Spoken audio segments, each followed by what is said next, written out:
Здравейте, хора! Ние от много време не сме правили клипчета.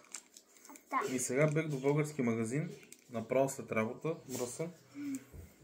Взех на Нади да пробва дъвка шок за първи път. Ние пробихме първата И сега за първи път ще пробва такава зелена.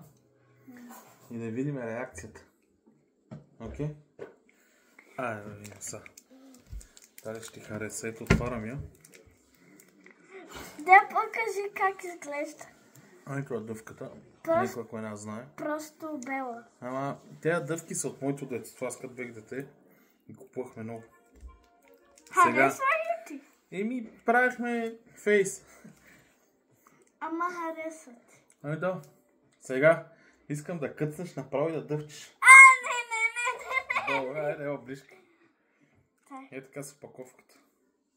Да не си цапаш ръцете. Шо? Не е много кисел, дай къцкай. Де? Да, чупа.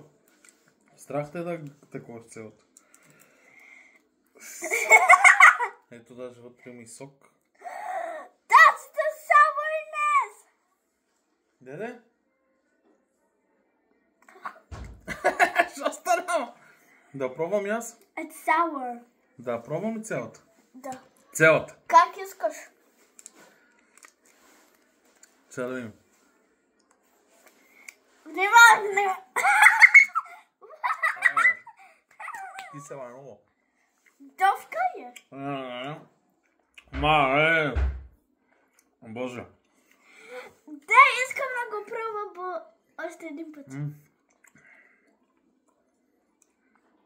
Като ти раздъвчиш, се бега киселото, нали? Обаче, не.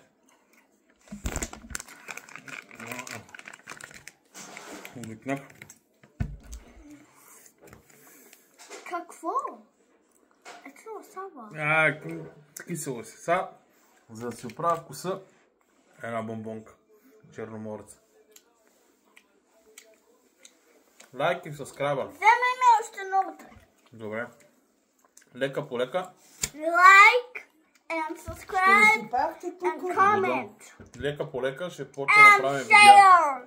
And share. Хайде кажи чао, чао, Bye, peace out.